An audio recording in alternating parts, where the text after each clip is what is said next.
हे दोस्तों, आप लोग कैसे हैं? और इतना ज़्यादा वीडियो लेट करने के लिए मुझे माफ़ कर दो दोस्तों। और अब ज़्यादा देरी नहीं करते हैं तो ये एपिसोड वहीं से शुरू होता है जब एरिन बहुत हिम्मत करके सैन से बोल देती है कि मुझसे शादी करो। ये सुनकर सैन के होश उड़ जाते हैं और कुछ भी बोल नहीं पाता है। ये देखकर एरिन बहुत ही सैड हो जाती है और कहती है, बेशक मैं एक सेमलेस प्रिंसेस हूँ। ये सुनकर सैन एरिन को देखने लगता है और मन ही मन कहने लगता है कि मुझे पता है कि तुम एक सेमलेस प्रिंसेस हो, लेकिन तुम्हारा एटीट्यूड तुम्हें और भी बेहतर बना देता है। और मुझे अच्छे से पता है कि आगे क्या होने वाला है, क्योंकि वो कमीना किसी भी तरह से तुम्हारी लाइफ की सैड एंडिंग में शामिल होगा। और मन में सोचने के बाद सैन एरिन से बोलता है कि तुमने सही कहा है कि तुम मुझे कोई भी बेनिफिट नहीं दे सकती हो, और अभी की सिचुएशन को देखते हुए कह सकते हैं कि तुम्हारे पास ना ही इन्फ्लुएंस ना ही शिष्टाचार है। तो ऐसे में तुम्हारे साथ शादी करूं ये तो मेरे लिए बहुत ही बुरा होगा। और इतने ज़्यादा टोचने सुनकर एरिन को बहुत बुरा लग रहा होता है। तो सैन सीरियस होते हुए कहता है कि मैं तुम्हारे ऊपर नज़र रखूँगा जब तक कि तुम किसी बेटर पर्सन के रूप में डेवलप ना हो जाओ। ये सुनकर एरिन का मुंह लटक जाता है और कहती है कि मेरे ऊपर नज़र रखोगे। तो सैन एरिन को सैड देखकर कहता है कि तुम्हें इतना ज़्यादा डिसअपॉइंट होने की कोई ज़रूरत नहीं है। ये सुनकर एरिन को और भी ज़्यादा गुस्सा आता है, लेकिन एरिन अपने आप को शांत कर लेती है और बहुत ही खुश होते हुए कहती है, मैं आपकी बातें समझ गई, तो बस मुझे इतना सुधार करना है कि आप मुझसे शादी कर लो। और ये हरकतें देखकर सैन के होश उड़ जाते हैं। वहीं एरिन बहुत खुश होते हुए कहती है, तुम बस मुझे देखो कि मैं कैसे बहुत स्ट्रांग बनती हूँ, और फिर तुम मुझे मना करके देखना। ये सुनकर सैन अजीब सा मुंह बना लेता है और कहता है, मुझे उस दिन का बेसब्री से इंतजार रहेगा। और मन में कहता है, वो बहुत ही जल्दी खुश हो गई, शायद एक बच्ची से और क्या उम्मीद की जा सकती है। वहीं एरिन वहां से जाते हुए पलट कर कहती है, तुम्हारा बहुत बहुत थैंक्स जिंदा रहने के लिए। ये सुनकर सैन को तो कुछ भी समझ नहीं आता है। फिर सीन चेंज होकर फॉरेस्ट के बाहरी इलाके के कैंप्स को दिखाया जाता है। वहीं पर एक आदमी को देखते हैं जो कहीं जा रहा होता है। फिर दो आदमियों को देखते हैं और उन्हीं दो आदमियों में से एक आदमी के पास एक आर्टिफैक्ट होता है, जिसे देखकर हंसते हुए कहता है, अब कुछ नहीं बचा। तभी कोई कहता है कि तो ये तुम थे रोनाल्ड क्रिम्सन। और ये आवाज़ सुनकर रोनाल्ड क्रिम्सन घबरा जाता है। तभी रोनाल्ड क्रिम्सन पर बहुत ही ज़्यादा प्रेशर पड़ने लगता है।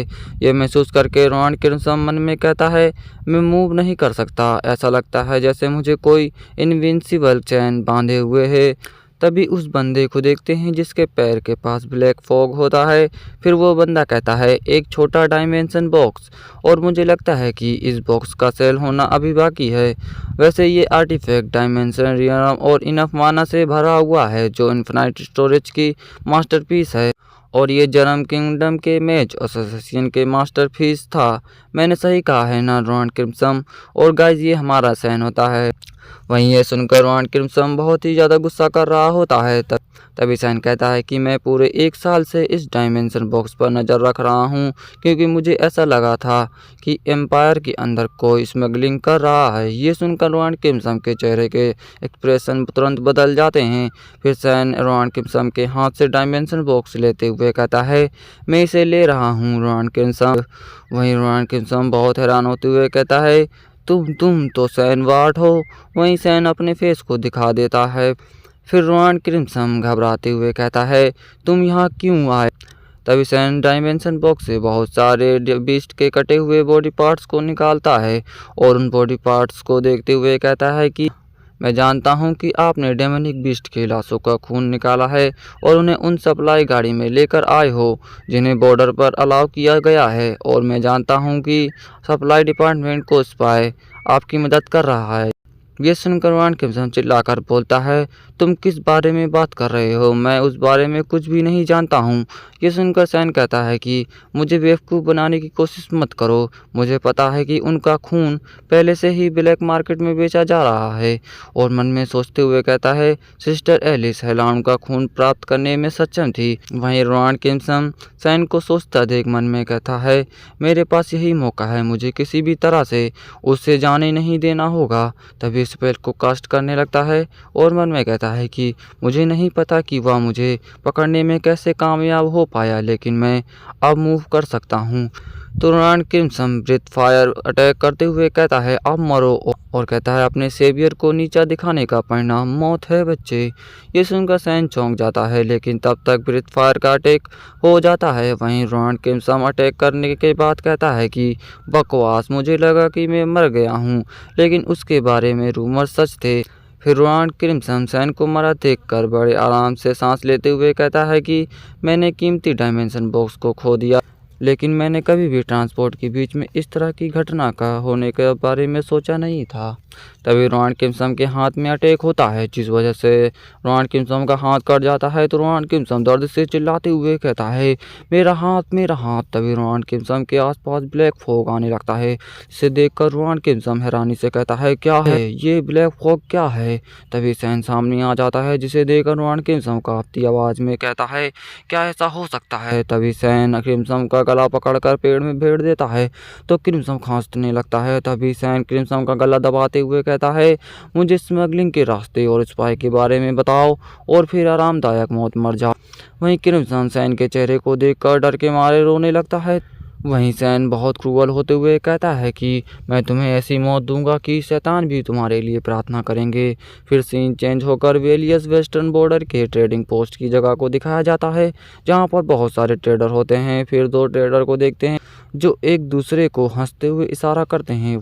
तो वही दोनों ट्रेडर एक डब्बे को खोलते हैं, जिसके अंदर बहुत सारे खून की बोतल होती हैं, जिसे देखकर ब्लू टी शर्ट कहता है इस बार 2 बॉक्स हैं। ये सुनकर ब्राउन टी शर्ट भी कहने लगता है कि इस बार हम थोड़ा ज़्यादा ले सकते हैं। तो दूसरा बॉक्स खोलते हुए कहता है मुझे आश्चर्य है कि इस बॉक्स में क्या है। और जब बॉक्स खुल जाता है तो उसके अंदर के आइटम को देखकर दोनों बहुत डर जाते हैं और डरते हुए बोलते हैं सर रोनाल्ड। तो दूसरा भी कांपते हुए आवाज़ में कहता है ये किसने किया है।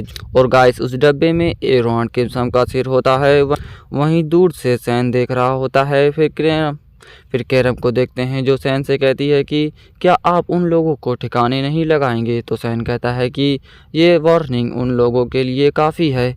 फिर बताया जाता है कि जरम किंगडम के 7 star match knight Ronald Crimson उसी अंपायर के पीठ पीछे डोमिनिक बीस्ट के खून की स्मगलिंग कर रहा है, और उसके द्वारा स्मगलिंग की गई वस्तुओं को जरम किंगडम के मैच एसोसिएशन में ले जाया गया है। और जरम किंगडम मैच एसोसिएशन एक ऐसा स्थान है जहां मैजिक के प्रति पागलपन से पागल सभी मैच इकट्ठा होते हैं, और वे मैजिक की उत्पत्ति और फाउंडेशन के साथ साथ न्यू मैच बनाने की कला का स्टडी करते हैं।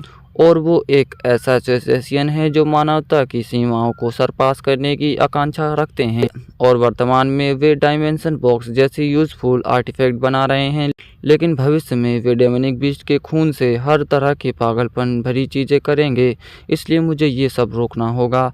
ये सुनकर कैरम कहती है कि मैंने सोचा था कि आप अपने लिए जिएंगे, क्या ये वास्तव में सेल्फिश वाला काम नहीं है। ये सुनकर सैन कैरम को बताता है कि मैं नहीं चाहता कि कोई भी डोमिनिक बीस्ट के खून का उपयोग करे।